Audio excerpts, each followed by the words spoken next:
Good morning, children. I believe you must have done very well in your PT1 examinations. And now we have study time again. And this is Snapshots, third chapter, Ranga's Marriage, written by Masti Venkatesha Iyengar. Let's begin with this chapter now. I begin with the summary of this chapter now. That I introduce the story which revolves around Ranga, one of the leading character, which is protagonist, the accountant's son who got the opportunity to go out of the village to study.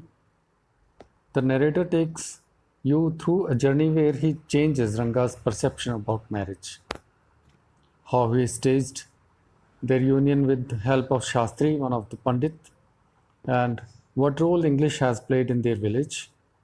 The entire story involves funny instances and references, for the narrator has made sure your mind stays occupied with the story.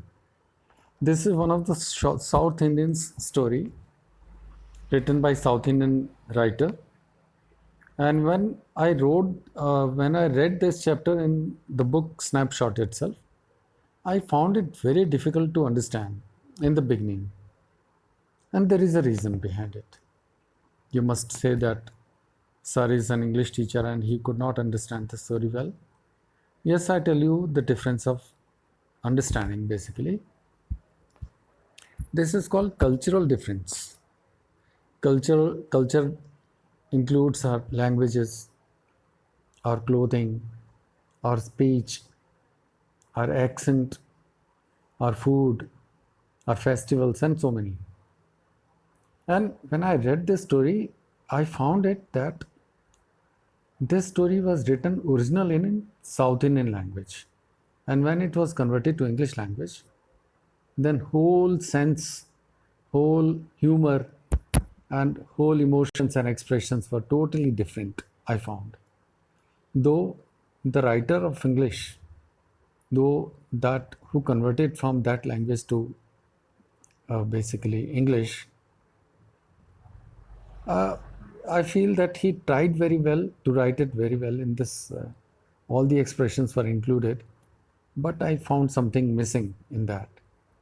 And that is the thing which I found that this chapter is little bit like I make you understand precisely. I just tell you the joke. The same joke when I speak in Hindi, you understand and you laugh. And the same joke when I speak in English, you may not laugh because English is not your language. Main problem is that. Similarly, it happened with the same. When I read it in English, then I found that taste missing, which the writer could have written in the South Indian language, Kannada basically. And that emotion, that expression, which he brought in Kannada language, could not be brought into that English language. That's what I want to say. So this is the main problem which I faced when I read this chapter. But still, he tried each and everything very well. So without wasting time, I just proceed to the explanation now. So let's begin with this. Okay, let's talk about the author. Then author is Masti Venkatesha Iyengar. He was born on 6 June 1891 in Hosali. It is one of the Karnataka's place. And he died on 6 June 1986. What a coincidence that their birth and death date and month are same. So his education took place in University of Madras. He was awarded with Gyanpith Award, and his stories were made into movies. Like one of the example is Kakana Kote, and he is Masti Venkatesha Iyengar. This chapter is basically a humorous. It has a humorous theme. I begin with this theme that this story, Ranga's marriage, dates back to the early days of British rule, when life in villages was slow and child marriage was common. It was Very interestingly, it shows that the manipulations done by the narrator to bring a change in the idealistic views of Ranga about marriage and gets him married to an 11-year-old girl, Ratna. Due to the narrator's meticulous planning with the village astrologer, Ranga ultimately gets married to Ratna, with whom he had fallen in love on first sight. I repeat that the theme is basically Ranga is one of the main character, leading character, who came from the city after getting education to the village, and there he was so sober and very much shy guy that he didn't want to get married, and if he wanted to get married, he wanted to get married very late. So his friend somehow managed to get him married with a girl Ratna. But how? It is a humorous part of this chapter. And I just proceed. I proceed with the characters. The first one is Ranga. Ranga is the son of an accountant. He gets educated outside his village at Bangalore, but he was not changed much when he returns as he follows the tradition, courteous behavior towards elder. However, Ranga's views about marriage are non-traditional.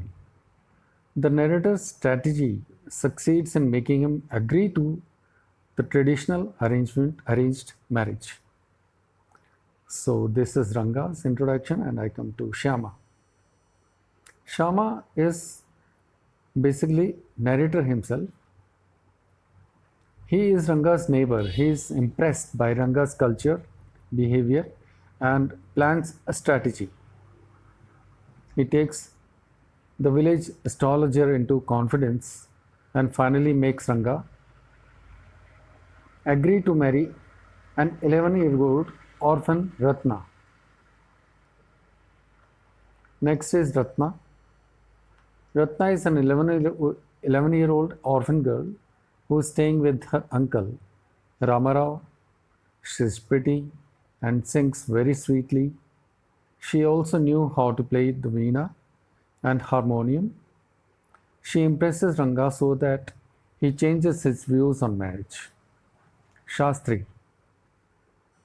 He is the village astrologer who plays his role to perfection, as tutored by Shyama, but he does not want to be treated shabbily and tries to assert his knowledge of Shastras when Shyama tried to make fun of him. So these are characters of the story, and I begin with the summary. So summary, in the beginning, it's not fancy. Fancy means attractive. In the beginning, the narrator tells about the village and its people and the characters he introduces. In the beginning, where you understand where this Ranga lived, and what about that village, what was the culture of the village, and he introduced the name of this chapter in a funny way so that he just able to express his feelings. And introduction, he begins with the introduction of this story, that I begin with this one. The narrator comments why he had not given any elaborate title to the present story. Like Ranganath Vivah, he could have written the title of the story as Rangnath Vivah or Jagannath Vijaya. And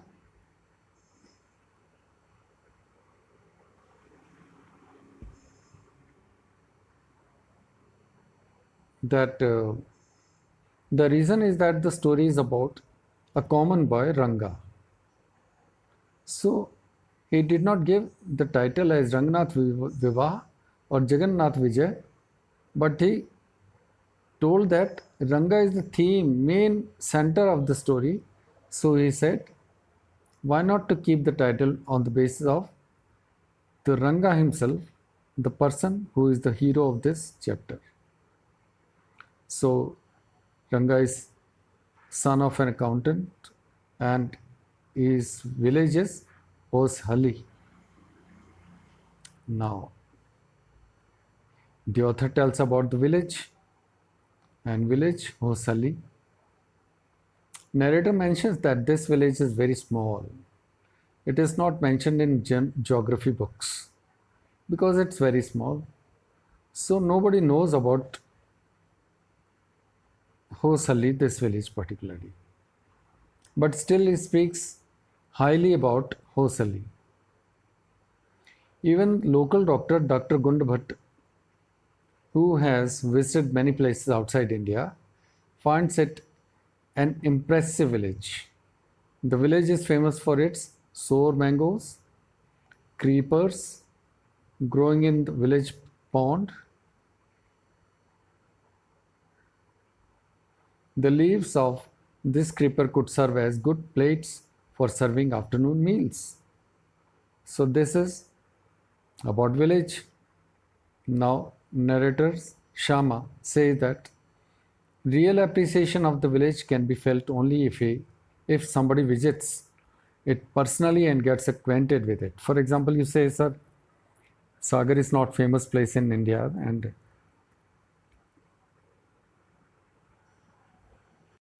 but you know you live here and you know the qualities of Sagar and you must appreciate its climatic conditions as well as the scenario around it. So the culture also is very cool and calm, and you can say that, sir, if somebody comes here, then observation and experience of Sagar would be better if somebody comes personally instead of you tell somebody on phone or you tell somebody going to some other place that Sagar is better place. So same with Hosali here. And narrator says if somebody visits Hosali, this village, then that person would come to know about this village very well. Otherwise, it cannot be expressed in words. So, but here I just read out that Shama says that real appreciation of the village can be felt only if somebody visits instead of listening and reading about it. So this is all about it. I come to the next part. Now here in this story, Ranga, one of the accountant's son, Shama, the narrator, recalls an incident that happened 10 years ago. What happened that the village accountant was first one to gather enough courage to send his son to Bangalore to study. Not many people knew English then. That was why Ranga's homecoming was a great event. A big crowd went to greet him. The narrator rushed to see him. Everyone was surprised to see that Ranga had not changed. Once they realized that Ranga was unchanged, the crowd of people slowly disappeared. Only the narrator continued to stay there. Ranga had a smile on his face. He still followed the rituals of his caste by respectfully touching the narrator's feet. And now Ranga was well mannered now. He was educated from the city. That's why now narrator decided to get Ranga married. This was his target. So how to do it? This was one of the tasks the narrator wanted to do. What happened then? The same afternoon, Ranga went to the narrator's house with a couple of oranges in his hand.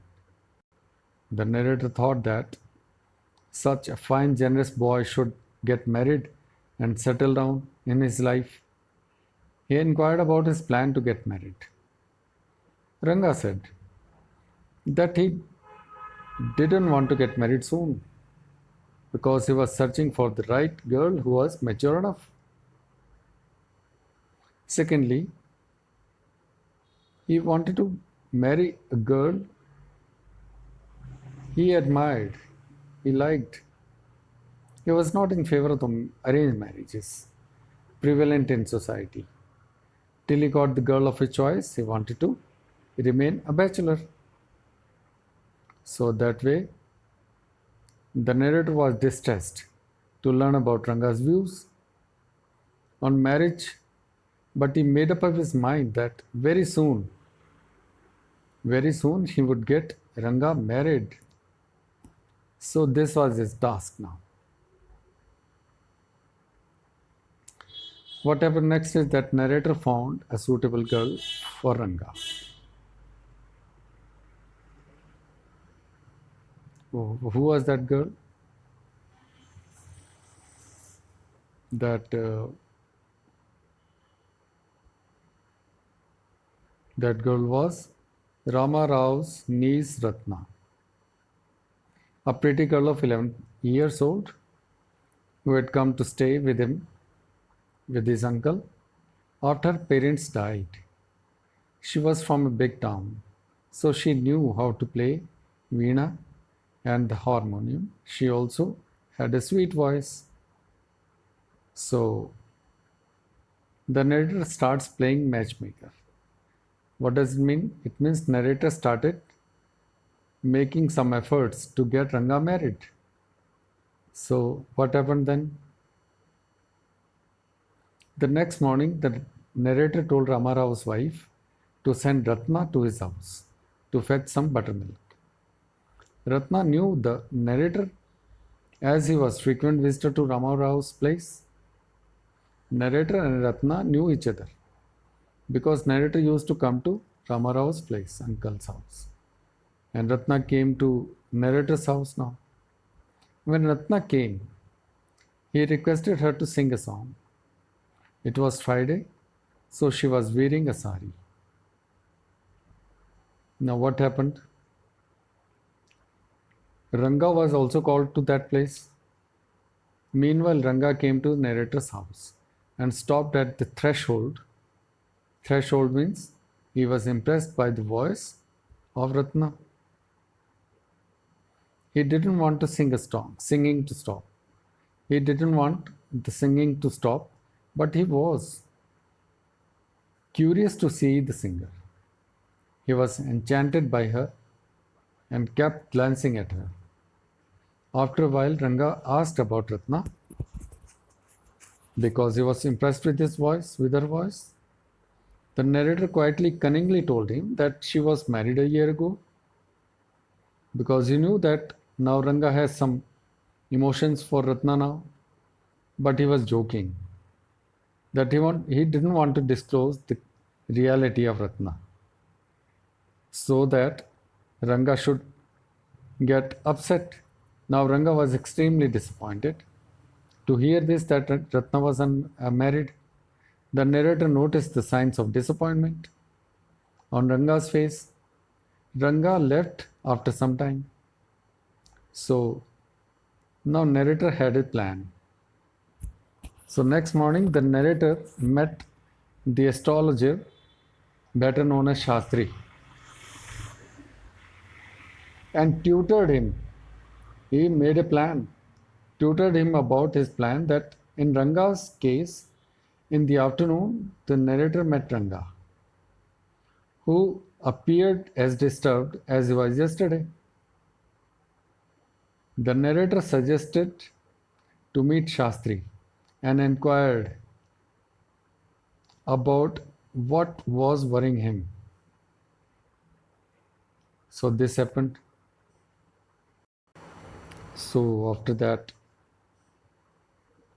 Shastri inquired about what was worrying him.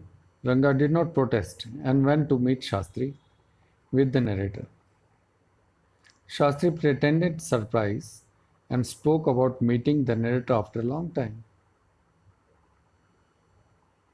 Now, the narrator almost ruined his own plan by saying that he had already met Shastri that very morning, but Shastri saved it by changing the sentence. The narrator almost ruined his own plan by saying that he had already met Shastri that very morning, but Shastri saved it by changing the sentence. So it means that when Shastri, narrator, and Ranga all the three met together. At that moment, narrator told Ranga that he had already met Shastri the very morning, and Ranga was surprised again that my chances of getting married to Ratna are lost. This is the meaning of this particular paragraph. But Shastri saved it by changing the sentence. But in fact, what happened? The disappointment of Ranga was changed because Shastri said something else. Now, see what he said. You listen to this particular paragraph, you will come to understand more. That the narrator told Shastri that something was worrying poor guy Ranga, and they had come to seek help. After making a pretense of some calculations, Shastri said that it was about a girl. To the narrator's question as to what that girl was, who that girl was, Shastri said that she had the name of something found in the ocean. Kamla, Pachi, Moss, Pearl, or Ratna. Now he just finding out some temptations to be created in Ranga's heart. Because Ranga liked Ratna. So Shastri said, this problem of Ranga is about some girl. And girl's name could be these: Kamla, Pachi, Moss, Pearl or Ratna. Pearl or Ratna, the precious stone. Now Ranga got corrected. He found, yes, my problem is Ratna. Ratna was the girl who he liked. So what happened next? Actually, Ratna was unmarried. And now the narrator was teasing Ranga. So what happened? Now narrator's plans succeeded. What happened? The narrator's plan was bearing fruit because more and more curiosity in the Ranga's heart and brain was grown. There was some surprise on Ranga's face and even some happiness. On their return, Shama passed in front of Rama's house, Ramarao's house. Ratna was standing at the door. The narrator went inside Ramarao's house and came back a little later. He had a surprised look on his face. What was that surprise? He told Ranga that there was some wrong information given to him. This is the main point. Wrong information. What was the wrong information? Earlier, the wrong information was that Ratna was married. Now he got the correct message that Ratna was not married. Now Ranga was happy. Let's see. He also inquired about Ranga whether what Shastri had indicated was true. Shama asked Ranga that he is thinking about Ratna. Ranga admitted that whether Shastri said about the girl was true. Now he wanted to get married to Ratna. So he grew the seed of love for Ratna in Ranga's heart. This was his plan. So Ranga and Ratna got married. In this paragraph, finally Ratna got married. All the idealism of Ranga was forgotten. So what narrator want to insist? That Ranga, earlier he was talking about not marrying to anybody. But narrator proved Ranga wrong. That getting married is better. And he found a girl very soon. That girl was Ratna. Now we have all the idealism Ranga was forgotten as he was totally fascinated by Ratna's beauty and sweet voice. They named their first child Shama. As because Shama's efforts, they had got married.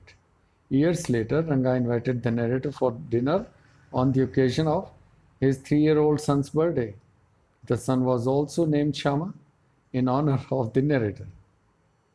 Thus, Ranga was leading a happy married life with Ratna. So, this is all about this story. Let's talk about some question answers. First question is to comment on the influence of English, the language and the way of life. on Indian life as reflected in the story. What is the narrator's attitude to English? So, what's your attitude towards English? Let's talk about it. That the story talks about the influence English language had decades ago in its village.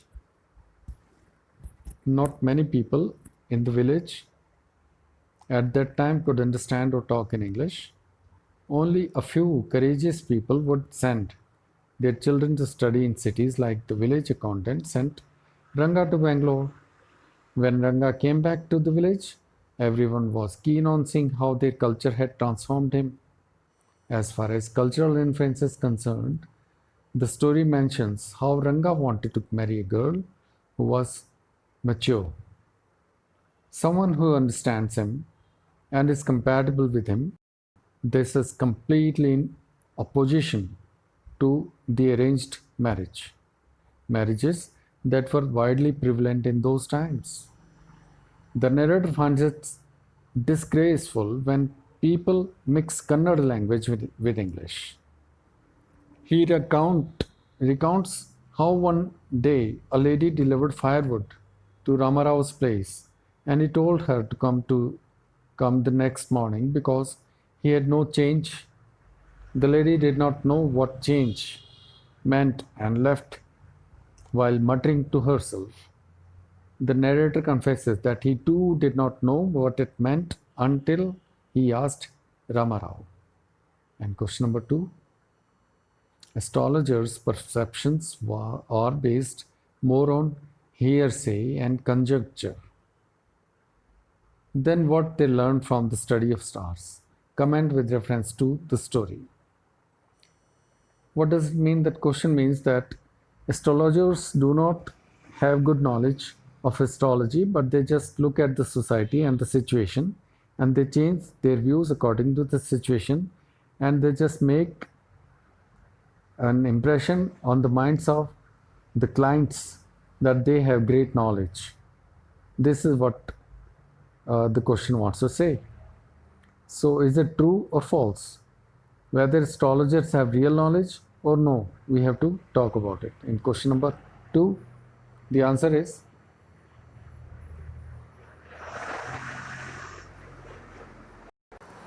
the story throws light upon how Shastri predicted what was going on in Ranga's mind.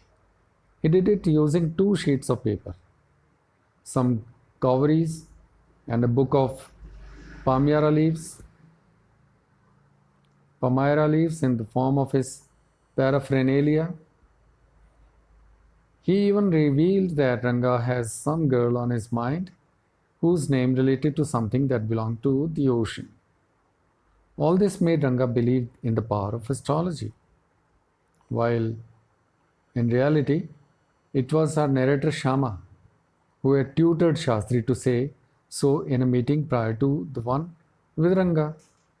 Shastri made it seem like no big deal when Ranga left, and Shama called it his marvelous Shastra.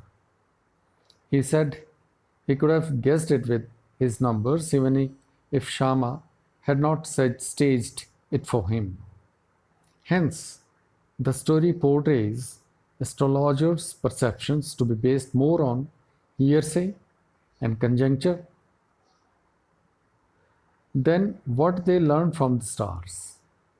So, in the case of this story, this astrologer might have knowledge, but he was more influenced by the narrator instead of his knowledge. I come to question number three.